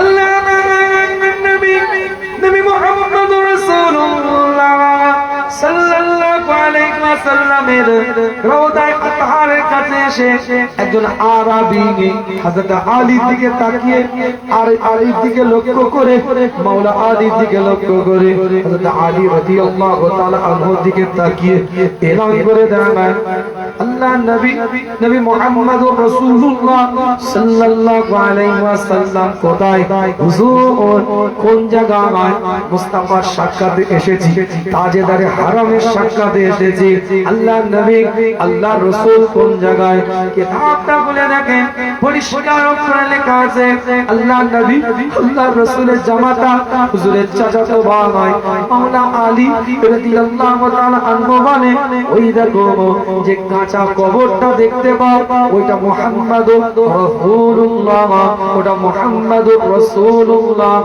সাল্লাল্লাহু আলাইহি ওয়াসাল্লামের কবরে আনওয়ার হুজুরের রওজায়ে আতহারা ওই আরবী গিনি মুস্তাফার বারগাহে ওঝন কাঁদতে আরম্ভ করে দেয় আল্লাহ নবী আল্লাহ রাসূলের বারগাহে দাঁড়িয়ে হুজুরের কবরে আনওয়ারে দাঁড়িয়ে ওঝনের হতাশারি করতে থাকে কাঁদতে কাঁদতে বসে যায় হযরত আলীও কাঁদতে থাকে সেও খবর পায় নাই কিতাবের রওয়ায়াতের মধ্যে পাওয়া যায় আল্লাহ নবী আল্লাহ রাসূলের বারগাহে দাঁড়িয়ে ওই আরবী বলতে থাকে হে রব্বে আল্লাহ হে মাওলা হে পরওয়ারদিগার বেনিয়াজ হে খোদা আপনি বলেছেন যে মুহাম্মাদুর রাসূলুল্লাহ সাল্লাল্লাহু আলাইহি ওয়াসাল্লামের বারগাহে যারা যাবে আপনি তাদেরকে ক্ষমা করবেন অপরাধীকে maaf করবেন গুনাহকৃত ব্যক্তিকে ক্ষমা করে দিবেন আপনি তাকে maaf করে দিবেন এটা তো আপনার কথা আপনি তো এলান দিয়েছেন আজ আমি নবীর বারগাহে আসলাম আজ আমি মুস্তাফার বারগাহে আসলাম হুজুর তো দুনিয়াতে নাই মুস্তাফা তো দুনিয়াতে নাই হুজুর তো দুনিয়ার হায়াত থেকে বারজাকি হায়াতে চলে গেছে কবরে আনোয়ার বলতে হুজুর ঘুমিয়ে আছে হুজুর তো রওজায়ে আতহারের মধ্যে আরাম ফরমাচ্ছে কি করব কোথায় যায় আমি তো গুনাহগার আমি তো বদকার আমি তো পাপী কোন জায়গায় যাই হুজুর আল্লাহ আপনি তো নবীর বারগাহে আসতে বলেছিলেন হেদায়েতের রাস্তা পাওয়ার জন্য শরীয়তের রাস্তা পাওয়ার জন্য দ্বীনের রাস্তা পাওয়ার জন্য আজ তো নবীর দরবারে আসার পরে আজ তো মুস্তাফাকে দেখতে পাই না কিতাবের রওয়ায়াতের মধ্যে পাওয়া যায় দলিল বলছি কোন ছোট কিতাবের গল্প নয় পরিষ্কার হাদিসের ভাষা আল্লাহ নবী মুহাম্মদুর রাসূলুল্লাহ সাল্লাল্লাহু আলাইহি ওয়াসাল্লাম রওজায়ে আতহার থেকে আল্লাহর হুকুমে হুজুর এলান করেছিলেন সেই দিনে হায়াতুন নবী জিন্দা নবী কবরে আনোয়ারের মধ্যে বারজাকি হায়াত থেকে আল্লাহর হুকুমে জানিয়েছিলেন হে আরবী আমি নবী এলান করে দিলাম আল্লাহ বলেছে মুস্তাফার বারগাহে আসলে আল্লাহ ক্ষমা করবে তুমি নবীর বারগাহে এসেছো তুমি রাসূলের বারগাহে এসেছো আমি নবী জানিয়ে দিইনি আমার আল্লাহ তোমাকে ক্ষমা করে দিয়েছে আরো জোরে আরো জোরে আরেই দেখবে সিলসিলায়ে ফুরফুরা শরীফ সিলসিলায়ে ফুরফুরা শরীফ মাসলাকে মুজাদ্দিদ জামাত মাসলাকে মুজাদ্দিদ জামাত আরেই দেখবে আদবের জায়গা মোহাব্বতের জায়গা তৈরি করে শুধু আদব আর মোহাব্বতের সাথে সাথে ইতাআতের জায়গা মজবুত করে অনুকরণ করতে শিখে রাসূল পাক সাল্লাল্লাহু আলাইহি ওয়াসাল্লাম প্রথমে যে আয়াত দিয়ে শুরু করেছিলাম যা বলেছেন যেটা বাদ দিতে বলেছে বাদ দেন উলি তুলি হয়ে যাবে জোরে বলেন সুবহানাল্লাহ কোন কাশমাকাশ রাখবেন না আল্লাহ পাক কবুল করেন আসেন সেই রাসূলের সামনে দাঁড়িয়ে সালাতুস সালাম পাঠ করে ছোট্ট করে দোয়া করে বিদায় ইয়া নবী সালাম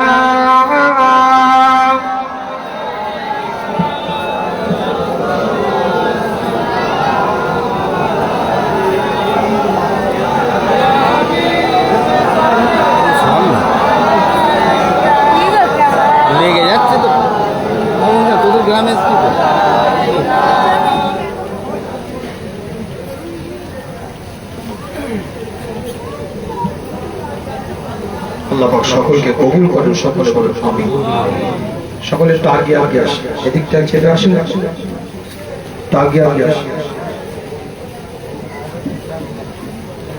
আল্লাহ পাক সকলকে কবুল করেন। সকলে বলেন আমিন। তো জোরে বলা যাবে আমিন, চিৎকার দিয়ে বলা যাবে আমিন, কলিজা দিয়ে বলা যাবে আমিন। মনে রাখবেন আমাদের ঐক্যের দরকার, একতার দরকার। জুজি মাসলা নিয়ে, ফুররি মাসলা নিয়ে, ছোটখাটো বিষয় নিয়ে আমরা দলাদলি করব। একতার দরকার, ঐক্যের দরকার। 2024 সালে ওয়াকফ অ্যামেন্ডমেন্ট বিল যেটা নিয়ে আসা হয়েছে, যদি আমরা গণ আন্দোলন তৈরি না করতে পারি, এই বিল যদি সরকারকে প্রত্যাহার করতে বাধ্য না করতে পারি, গণ আন্দোলনের রূপরেখা তৈরি করে, মনে রাখবেন তাহলে কিন্তু আমাদের আগামী প্রজন্ম মাথা তুলে স্বাভাবিকভাবে দাঁড়াতে পারবে না। ভারতবর্ষের বুকে যারা বাজে এই ওয়াকফ আইনের বিপক্ষে লড়াই করেছে, সেটা রাজপথে হোক কিংবা সুপ্রিম কোর্টের দিল্লিতে আইনি প্রসেস, আইনি প্রক্রিয়ায় হোক, যে বা যারা যে অবস্থায় লড়াই চালাচ্ছে তাদের পক্ষে লড়াই করাটা আমাদের ঈমানি দায়িত্ব। যিনি বা যে বা যারা লড়াই করছে তাদের অনেক চিন্তাধারার সাথে আমাদের সেই চিন্তাধারার মিল নাও থাকতে পারে, তাদের অনেক কার্যকলাপের সাথে আমাদের ভালো নাও লাগবে, সেটা ভিন্নতা, সেটা ভিন্ন বিষয়। ওয়াকফ ইস্যুতে প্রত্যেকেই দলবদ্ধ ঐক্যবদ্ধ ভাবে যে বা যারা প্রতিবাদ করছে তাদের পক্ষ নিয়ে এই প্রতিবাদে শামিল হওয়াটা আমাদের ঈমানি দায়িত্ব। আমি পীরজাদা, আমার 5টা জিনিস আপনার ভালো লাগে না, ভিন্ন বিষয়, কিন্তু আমার এই কাজ যদি ওয়াকফ বিলের বিপক্ষে হয়, আপনি আমাকে পক্ষে কথা বলা আপনার ঈমানি দায়িত্ব। আপনি একটা নেতা, আপনার 5টা কাজ আমার ভালো লাগে না, কিন্তু আপনার লড়াইটা ওয়াকফ বিলের বিপক্ষে, আমাকে এই কাজটা ভালো লাগতে হবে, এটা আমার ঈমানি দায়িত্ব। কথা বুঝাতে পারছেন আপনারা? এই ইউনিটি, এই ঐক্য আমাদের তৈরি করতে হবে। আল্লাহ কোরআনের মধ্যে বলছেন, লান তানালুল বিররা হাত্তা তুনফিকু মিম্মা তুহিব্বুন। তোমাদের নিজের সবথেকে প্রিয় জিনিস থেকে আমি আল্লাহ আমার রাস্তায় যতক্ষণ কিছু না দিতে পারো, তোমরা আমি আল্লাহ আমার প্রিয় বান্দা হতে পারবে না। আমাদের পূর্বপুরুষ 9,30,000 একর সম্পত্তি আল্লাহর নৈকট্য অর্জন করার জন্য, আল্লাহকে খুশি করার জন্য আল্লাহর রাস্তায় ব্যয় করে দিয়েছে। এই সম্পদ আমাদের পূর্বপুরুষের রক্তের পানি করা অর্থ দিয়ে ব্যয় করে যাওয়া। কারো বাবার সম্পত্তি না, রাজ্য সরকারের বাবা না কেন্দ্র সরকারের বাবা, যার বাবার সম্পত্তি তার বুকে লাগে। ঠিক, যে মসজিদ, মাদ্রাসা, মক্তব, ঈদগাহ, খানকা, কবরস্থান, এতিম, চ্যারিটি, এতিমখানা, যাদের সম্পদ তাদের তিল তিলে লাগবে। আজ স্পষ্ট বক্তব্য দিচ্ছি আপনাদেরকে, আপনার গ্রাম, আপনার পাড়ায়, আপনার মহল্লায় 5টা রাজনৈতিক দলের কর্মী থাকতে পারে।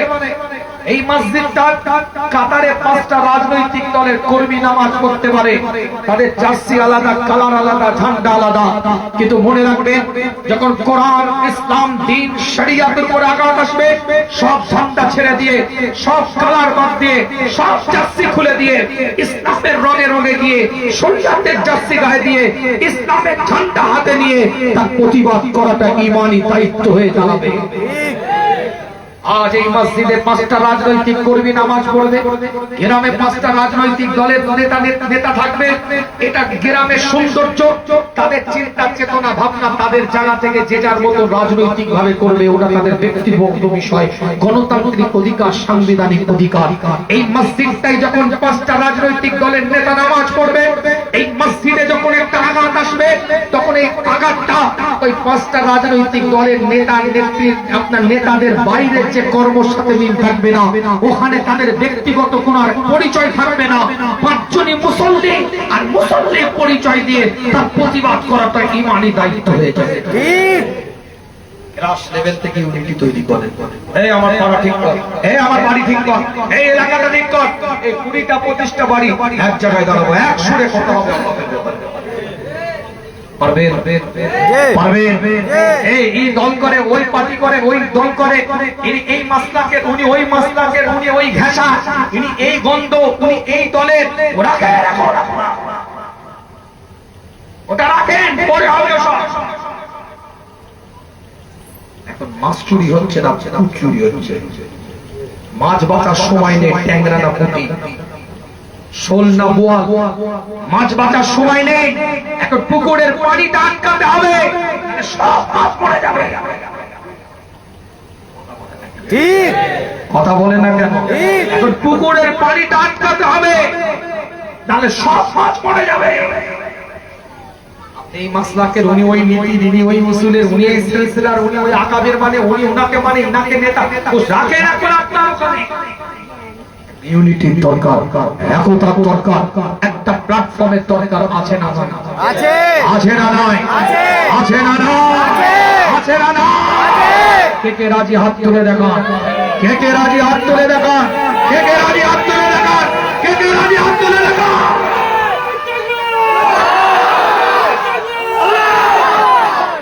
যে ফতোয়াবাজি করবে গ্রামে পাড়ায় মহল্লায়, যে বাজারা এখন বর্তমানে ফতোয়াবাজি করবে, পুরো চেকটালা করে তুলে পুকুরে ছুড়ে ফেলে দেবে। রাখ তোর ফতোয়া, সারা জীবন ফতোয়া দিয়েছিস, রাখ তোর ফতোয়া।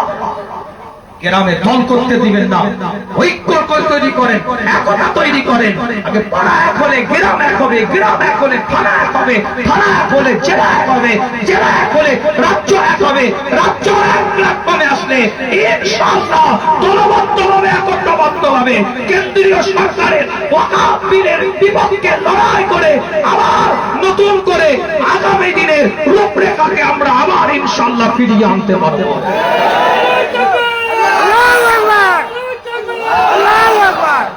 2% যদি পাঞ্জাবিরা 2% পাঞ্জাবিরা যদি তাদের বিলকে প্রত্যাহার করাতে বাধ্য করতে পারে, কৃষি বিল, কৃষি আন্দোলনের মাধ্যম দিয়ে 2% পাঞ্জাবি যদি বিল প্রত্যাহার করাতে বাধ্য করতে পারে, আর 22% ভারতবর্ষের বুকে আছি আমরা, 22% ভারতবর্ষের বুকে আছি আমরা। 62,395টা স্বাধীনতা সংগ্রামীর নামটা দিল্লির বুকে ইন্ডিয়া গেটে লিখে রেখে দিয়েছি আমরা। আজ 62% আছি আমরা ভারতবর্ষে।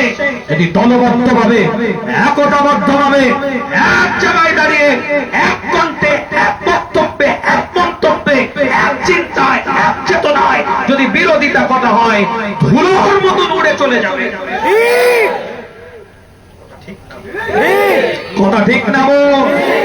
এর জন্য একতা দরকার, ঐক্যের দরকার। কিন্তু চুনোপুটি শুধু এখনো ফতোয়াবাজি করছে, বেঁধে ফেলবেন ফতোয়াবাজি, যে ফতোয়াবাজি বেঁধে ফেলবেন। সারা জীবন দল করেছি, সারিয়ে যাবে।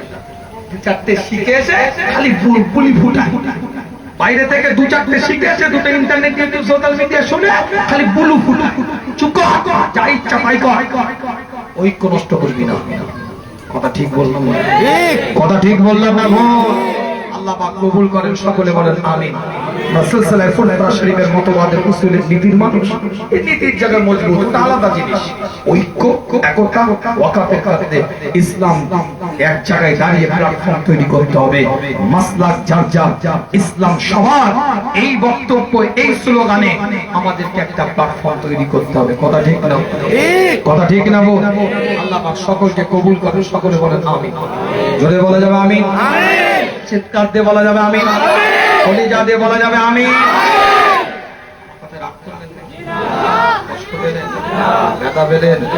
আবেগ, দরদ, ভালোবাসা নিয়ে সালাতুস সালাম। ইয়া নবী সালাম আলাইকা, ইয়া রাসূল সালাম আলাইকা, ইয়া হাবিব সালাম আলাইকা, সালাওয়াতুল্লাহ আলাইকা। रहमतों के ताज वाले, दो जहां के राज वाले, अर्श की मिराज वाले, आसियों के लाज वाले।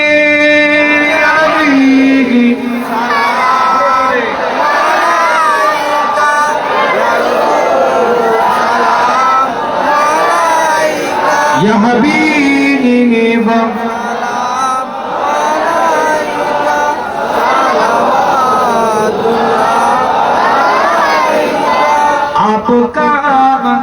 तशरीफ लाना वक्त भी कितना सुहाना नूर से जगमगाना उठा ज़माना हूर गाना थी ताराना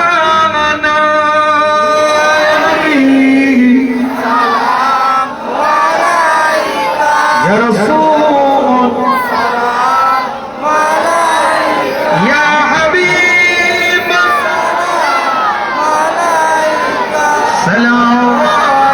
सलावतुल्लाह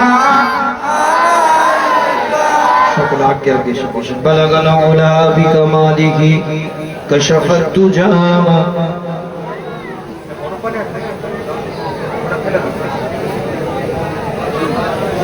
بلغ العلا بكماله كشف الدجى بجماله حسنت جميع خصاله صلوا عليه وآله اللهم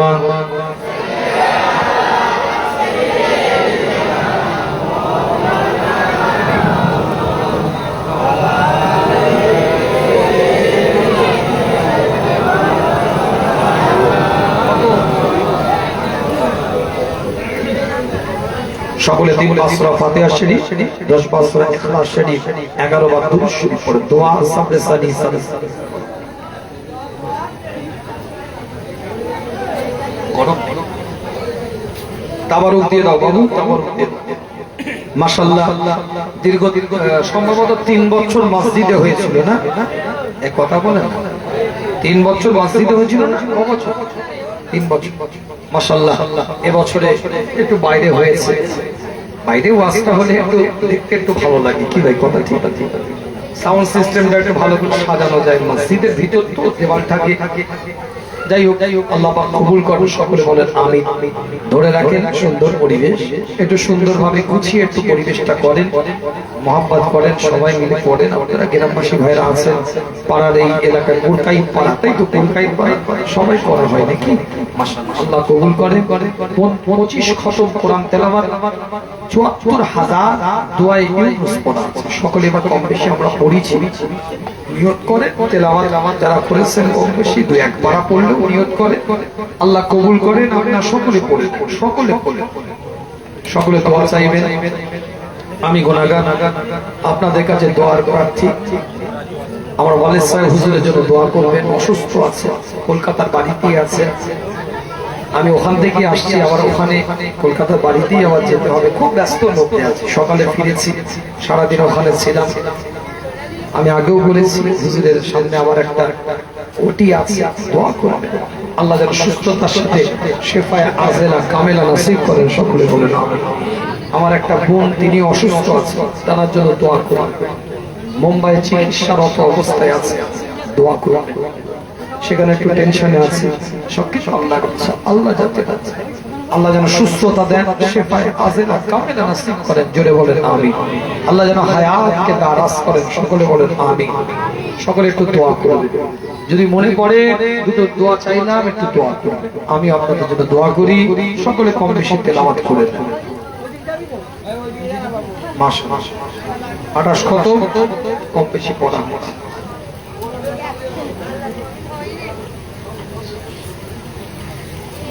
এটা তুমি পেয়েছি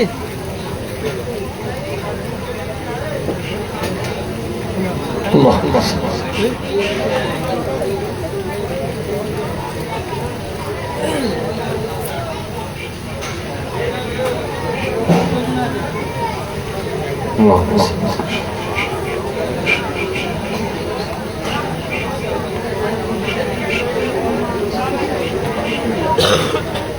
যে যা বলেছেন সকলে আমাকে উকিল করেন হাওয়ালা করেন আল্লাহুম্মা আমিন আল্লাহ আমরা যা কিছু করেছি সূরা ফাতিহা শরীফ দুরূদ শরীফ তেলাওয়াত কোরআন যা কিছু করা হয়েছে আল্লাহ দোয়া ইউনুস যা কিছু করেছি আমাদের পড়ার মধ্যে, জানার মধ্যে, বোঝার মধ্যে, শোনার মধ্যে ভুল ত্রুটি থাকলে আল্লাহ আপনি মাফ করেন।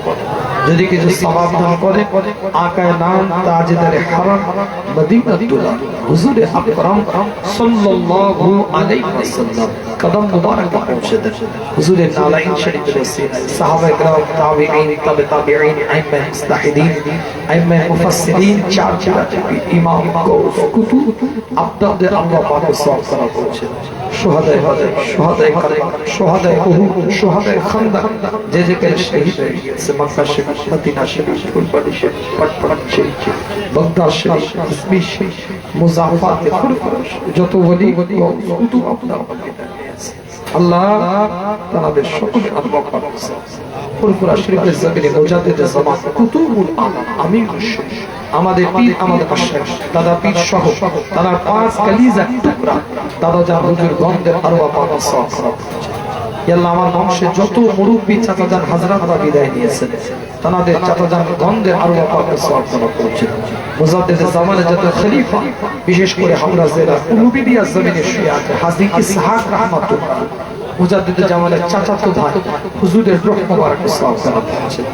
আল্লাহ খাস করে এই পার্শ্ববর্তী আমাদের ভালোবাসার পাঁচলা হুজুর নামে পরিচিত মিশরি হুজুর আমাদের মাঝে নাই, হুজুরের রূহ মুবারক সাল্লাল্লাহু আল্লাহ খাস করে মেহেরবানি করে এই গ্রামে পাড়ায় মহল্লায় যত মানুষ বিদায় নিয়েছে আল্লাহ তাআলাদের সকলের আল্লাহ পাক আমরা যারা হাত তুলেছি অনেকে বাফারা পাহারা আত্মীয় স্বজন পাড়া প্রতিবেশী ময়মুরব্বী নানা দাদা কুলহারা আল্লাহ তাআলাদের সকল আর বাবা পর্দাওয়ালে মা বোনরা হাত তুলেছে তাদের ময়মুরব্বী আত্মীয় স্বজন নানা দাদা কুল যারা হারা আল্লাহ তাআলাদের সকল আর বাবা আল্লাহ খাস করে মেহেরবানি করে আল্লাহ ইন্তজামে তারা দায়িত্ব নিয়ে কাজ করছে। যুবকদেরকে আপনি মনের চাকাটাকে মসজিদ মনে করে দেন, ওলি বানিয়ে দেন, মুরব্বী চাচাজিদেরকে সুস্থতার সাথে হায়াতকে নামাজ করে ওলি বানিয়ে দেন, যারা অর্থ দিয়ে, সম্পদ দিয়ে, টাকা দিয়ে, শ্রম দিয়ে এই মাহফিলের জন্য সহযোগিতা করেছে আল্লাহ হালাল রুজিতে বরকত দেন। আল্লাহ খাস যারা কন্যা তাই মেয়েদের বিবাহ বিনা মনে দেওয়ার ব্যবস্থা করে দেন, যারা ঋণগুলো পরিশোধ করতে তৌফিক দেন, যারা চিন্তিত মুক্ত করে দেন, যারা পেরেশানিতে আছে পেরেশানি মুক্ত করে দেন, যারা অসহায় আল্লাহ আপনার পক্ষ থেকে সহায়ের ব্যবস্থা করে দেন, নানান সমস্যার সম্মুখীন আল্লাহ আপনি আসান করে দেন। আল্লাহ যারা পড়াশোনা করছে কুওয়াতে হাফেজা স্মরণ শক্তিকে আল্লাহ আপনি বাড়িয়ে দিন। ব্যবসা বাণিজ্য আল্লাহ বিভিন্ন কাজের জন্য এই এলাকার মানুষ দূর দারাজে পড়ে থাকে, এলাকায় অনেকে ব্যবসা বাণিজ্য করে, দূর থেকে জিনিসপত্র ব্যবসা কেন্দ্রিক নিয়ে এসে বাড়িতেও কাজ করে, যারা যেভাবে যে অবস্থায় কর্মস্থানের সাথে জড়িত আল্লাহ আপনি সুস্থতার সাথে প্রত্যেকটা কর্ম কাজ করার তৌফিক দেন, হালাল রুজিতে আল্লাহ আপনি বরকত দেন। এই গ্রামে পাড়া এই মহল্লাকে আল্লাহ আপনার সুস্থ করে দিল।